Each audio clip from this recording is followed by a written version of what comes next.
ગિરનારમાં જે હુમલો થયો એને લઈને રાજ્ય સરકારે ખૂબ મોટો નિર્ણય લીધો છે। શું ખરેખર ગુજરાતમાં એવું બનવાનું છે કે સિંહોનું દર્શન કરવા માટે જે ટુરિસ્ટને પરવાનગી આપવામાં આવતી હતી એ સાવ મર્યાદિત થઈ જશે? જે દાતાર સીડી માર્ગ છે એને સાયલેન્સ ઝોન જાહેર કરાશે। આ પજવણીના બનાવો ન બને, મ્યુઝિક કે રાડારાડી ન થાય એ માટે આ દાતારની જે સીડીવાળો વિસ્તાર છે એને કાયમી સાયલન્સ ઝોન તરીકે ડિક્લેર કરવામાં આવશે। કે આપણી માનસિકતા કઈ દિશામાં જઈ રહી છે?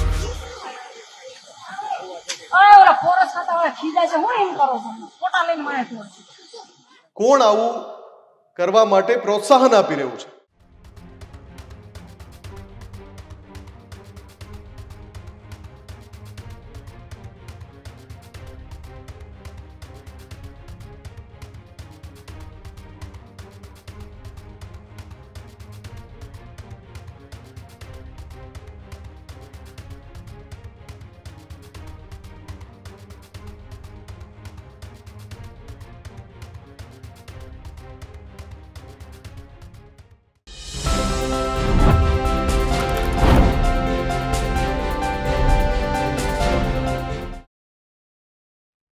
એશિયાટિક લાયન, આમ તો આ સાવજ જ ગુજરાતની ઘણી બધી ઓળખ પૈકીની એક ઓળખ છે અને એ એશિયાટિક લાયન અને માણસ વચ્ચેના સંઘર્ષના કારણે પરિસ્થિતિઓ એવી બની રહી છે કે કદાચ ભવિષ્યમાં એવું પણ બને કે સિંહ દર્શન કરવું જ મુશ્કેલ થઈ જાય।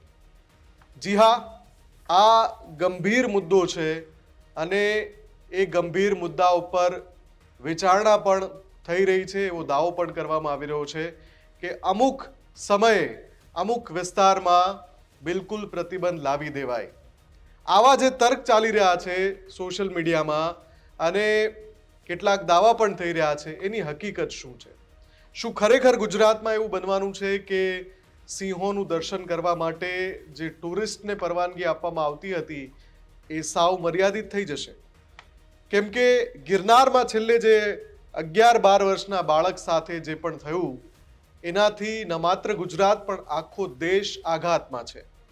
આખરે એ ધરાનું ગૌરવ સમા સાવજ શા માટે માણસ પર હુમલા કરી રહ્યા છે એ બધી ચર્ચાઓ ચાલી રહી છે અને એનું જે વર્તન છે એનું પણ ગહન એનાલિસિસ થઈ રહ્યું છે કે આખરે સિંહો આવું શા માટે કરી રહ્યા છે।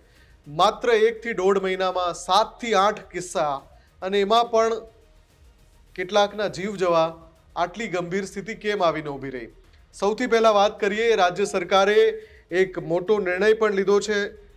જે અપડેટ આવ્યું છે, ગિરનારમાં જે હુમલો થયો એને લઈને રાજ્ય સરકારે એક ખૂબ મોટો નિર્ણય લીધો છે, એની પણ વાત કરીશું। સાથે જ અમરેલીના લીલિયા પાસે જે ઘટના બની હતી, ગેરકાયદે લાયન શોની વાત ત્યાંથી આવી હતી, એ ઘટનામાં શું થયું એની પણ વાત કરીશું અને સાથે સાથે વધુ એક ચોંકાવનારો કિસ્સો છે। એ કિસ્સા પછી મેં જેમ શરૂઆતમાં કહ્યું હતું એ પ્રમાણે શું સિંહ દર્શન કરવા પર પણ પાબંદી લાગી જશે અમુક વિસ્તારમાં આખા વર્ષમાં અમુક સમય દરમિયાન? આમ તો જ્યારે સિંહોનો પ્રજનન કાળ હોય છે એવા સમય એટલે કે ચોમાસાના જે મહિનાઓ છે એ દરમિયાન પ્રવાસીઓને કાયદેસર વિઝિટ પર પ્રતિબંધ છે, એટલે સિંહ દર્શન કાયદેસર રીતે જે થાય છે એના ઉપર પ્રતિબંધ છે। પણ અહીંયા ગેરકાયદે લાયન શોની વાત પણ છે અને એ સિવાય આખા વર્ષમાં પણ બીજો કેટલોક સમય છે એની પણ ચર્ચા એટલા માટે થઈ રહી છે। આ જ 3 વિષય પર વાત કરવી છે અને ત્રણેય વિષય પર વાત કરતા કરતા સાથે રાજ્ય સરકારના એ મોટા નિર્ણયની પણ વાત કરવી છે જે જૂનાગઢમાં ગિરનારમાં જે કમનસીબ ઘટના બની એ પછી સરકારે શું નિર્ણય લીધો। નમસ્કાર, હું છું મુફદ્દલ કપાસી અને આપ જોઈ રહ્યા છો એડિટર્સ પોઈન્ટ વિથ MK। સૌથી પહેલા વાત કરીએ રાજ્ય સરકારે જે નિર્ણય લીધો છે એની।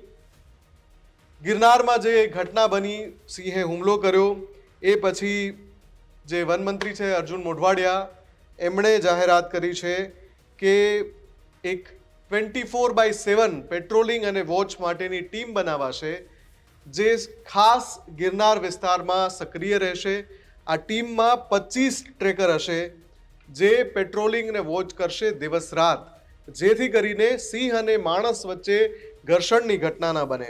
આની સાથે સાથે એમણે કહ્યું કે ગિરનાર અને જે દાતાર સીડી માર્ગ છે એને સાયલેન્સ ઝોન જાહેર કરાશે. તમે સમજો આ બધા નિર્ણયો લેવા પડી રહ્યા છે. હવે જ્યારે આ નિર્ણય લેવાય છે તો એની અસરો પણ સમજવી પડશે. સાયલેન્સ ઝોન થશે એટલે ઘણી બધી પ્રવૃત્તિઓ ત્યાં પ્રતિબંધિત થઈ જશે. તમે વિચારો કેટલાક ટીખળખોરો એવી પરિસ્થિતિ પેદા કરે જેના કારણે માણસ અને સિંહ વચ્ચે ઘર્ષણ પેદા થાય, પછી ના છૂટકે સરકારને આકરા નિર્ણય લેવા પડે. ગિરનાર આખો જો સાયલેન્સ ઝોન જાહેર કરી દેવાય તો પછી તમે વિચારો કે ત્યાં ઘણી બધી વાણિજ્યિક પ્રવૃત્તિઓ પણ રોકાઈ જશે.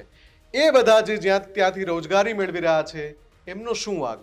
પણ સરકાર જ્યારે નિર્ણય લે છે ત્યારે પછી જુનાગઢ કલેક્ટરની અધ્યક્ષતામાં એસઓપી બનશે, જેના આધારે આ બધા સુરક્ષા માટેના નવા નિયમો લાગુ કરાશે. આની સાથે સાથે થર્મલ ડ્રોનથી પણ વોચ રાખવાનો નિર્ણય લેવાયો છે, એટલે કે હવે જ્યાં સિંહ અથવા તો સિંહનો આખું પરિવાર છે ત્યાં થર્મલ ડ્રોનથી નજર રાખવામાં આવશે.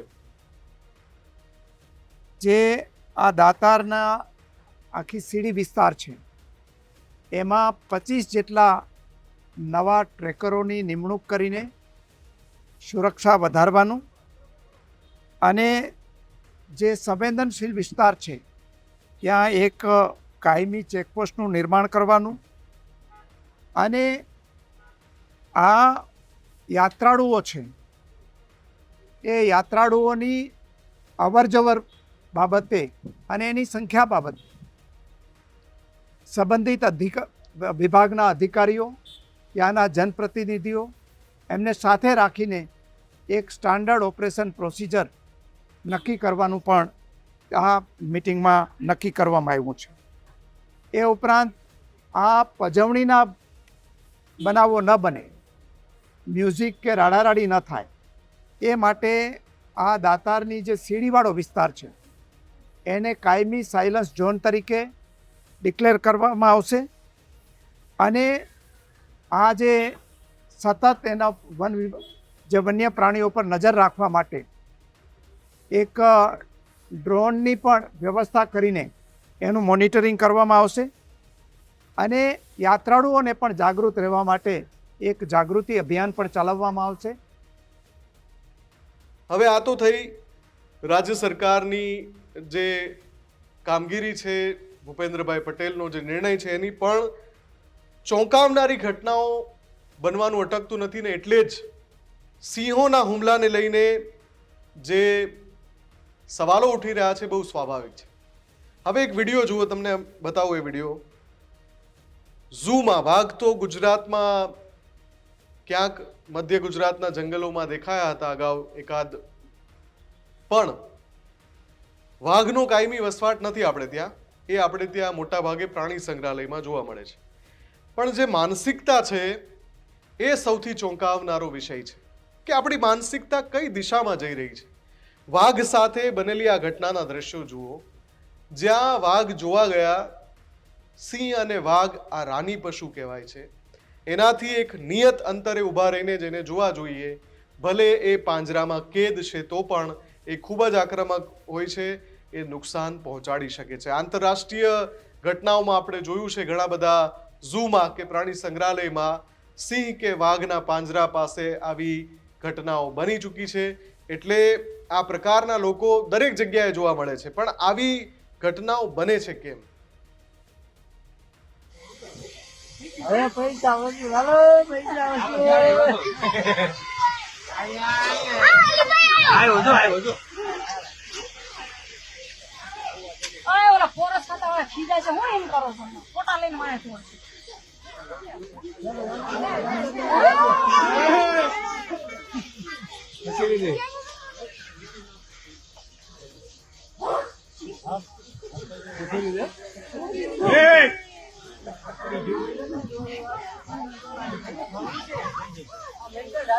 તમને બધી વસ્તુ દેખાશે. હા જો આમ તો કપડી જાય બધી સફેદ.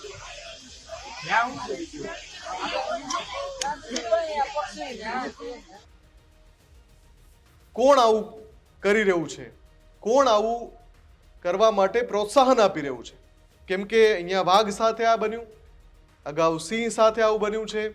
જ્યારે અમરેલીના લીલિયામાં 21 વર્ષના એ યુવાનને કથિત રીતે જે ગેરકાયદે લાયન શોના કારણે એનું મૃત્યુ થયું, જેમાં સિંહે હુમલો કરી દીધો. દાવો એવો કરવામાં આવી રહ્યો છે કે ગેરકાયદે સિંહ દર્શન માટે ગયા હતા અને ત્યાં પછી આ દુર્ઘટના બની.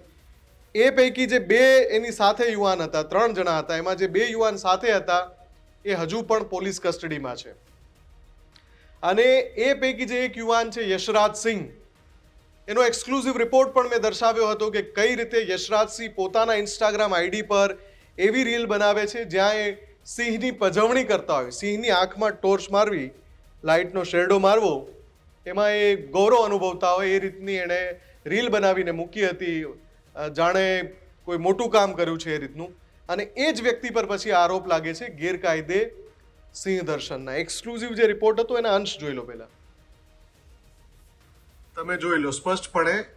એકાઉન્ટનું નામ છે ઇટ્સ યશરાજ સિંહ 1 અને આ 20 અઠવાડિયા પહેલા આ રીલ મૂકી છે. સિંહ આવે છે, એને આકલા પડકારા કરીને એના ઉપર ટોચ મારવામાં આવે છે. ફરીથી બતાવું તમને.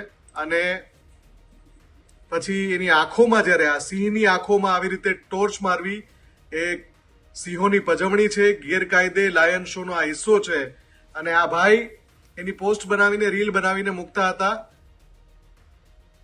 તો અહીંયા સ્પષ્ટ થાય છે કે આ પ્રકારની ભૂલો આપણા દ્વારા થઈ રહી છે.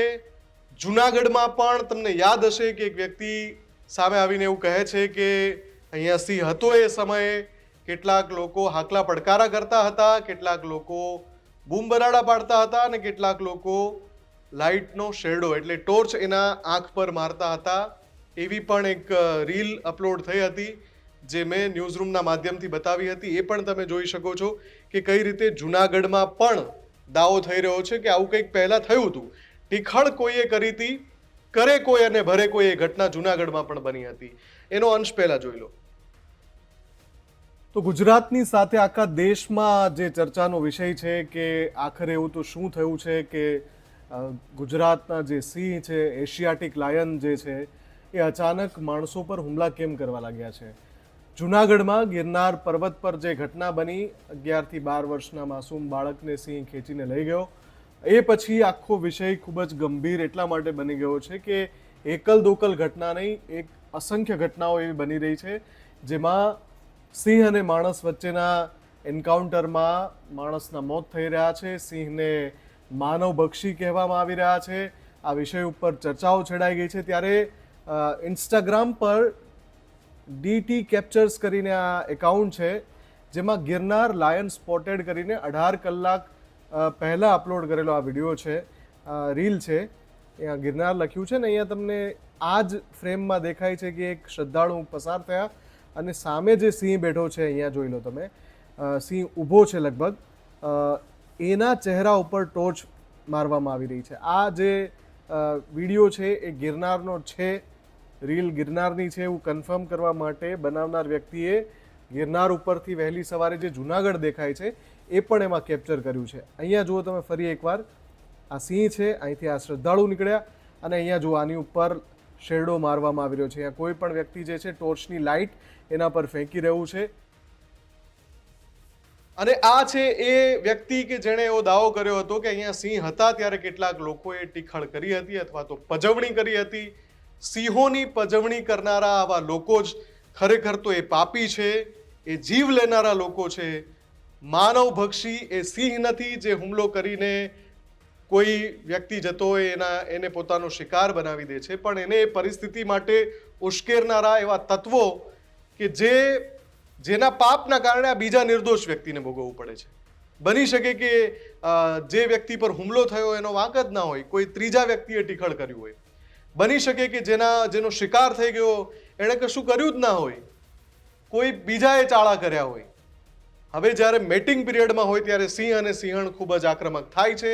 એને લાગે કે ભાઈ આ મારા પેલામાં ભંગ કરવાની કોશિશ થઈ રહી છે તો એ હુમલો કરે છે, અથવા તો સિંહને લાગે કે એની ખુદની સ્વરક્ષા માટે હુમલો જરૂરી છે ત્યારે સિંહ હુમલો કરે છે. એવું ઘણા બધા વાઇલ્ડ લાઈફ એક્સપર્ટ કહી ચૂક્યા છે. છતાં પણ સરહદ ઓળંગીને લાઈન દોરી ચૂકીને લોકો ટીખળ કરે છે. અનેકવાર એવું સામે આવ્યું છે અને પછી એવી કમનસીબ ઘટના બને છે જે બિલકુલ ન બનવી જોઈએ. બધાની વચ્ચે સૌથી અગત્યની વાત છે માનવ જીવ ન જવો જોઈએ અને એના માટે રાજ્ય સરકારને વન વિભાગે જે પણ કરી શકાતું એ કરવું જોઈએ.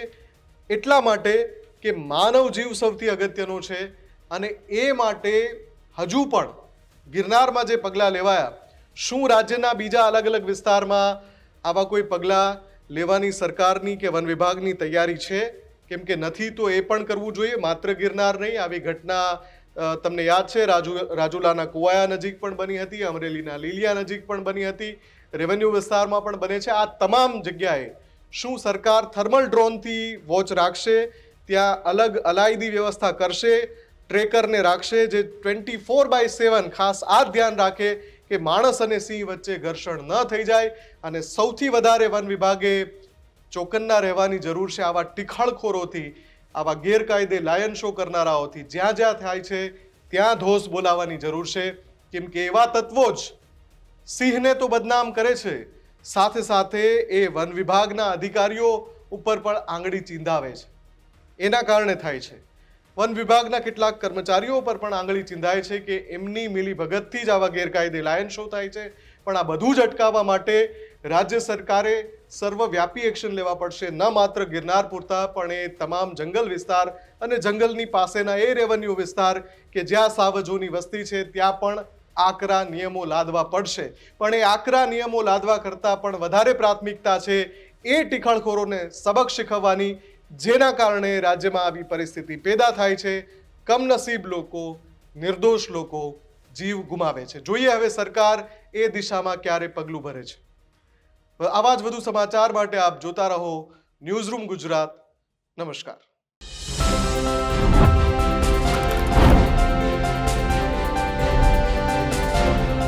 ખેડૂત ભાઈઓ છે ખેતરમાં ડ્રોન ઉડાવતા હોય છે ત્યારે આપણે એક પ્રશ્ન સતાવતો હોય છે કે જે આપણે અત્યાર સુધી જીપીએસ ટેકનોલોજીવાળા ડ્રોન વાપર્યા છે, જેથી કરીને મોબાઈલ ટાવર છે અથવા તો હાઈ ટેન્શન લાઇન પસાર થતી હોય, કોઈ વૃક્ષો હોય, ત્યારે જે જીપીએસ ટેકનોલોજીવાળા ડ્રોન છે એમાં ટકરાય અને ટ્રેસ થાય છે. પણ એગ્રીઓન લાવ્યું છે GNSS ટેકનોલોજી ડ્રોન, જેથી કરીને એ ડ્રોન છે એ કોઈ જગ્યાએ ટકરાય નહીં, પોતાની રીતે જ ડિસિઝન લે છે અને મૂવ થઈ જાય છે, જેથી કરીને GNSS ટેકનોલોજી ડ્રોન છે એ વાપરવાનો આગ્રહ રાખો. હજુ સુધી તમે અમારી ચેનલને સબસ્ક્રાઇબ નથી કરી તો અત્યારે જ ન્યૂઝરૂમ ગુજરાતને સબસ્ક્રાઇબ કરો, ફેસબુક અને ઇન્સ્ટાગ્રામ પર ફોલો કરો.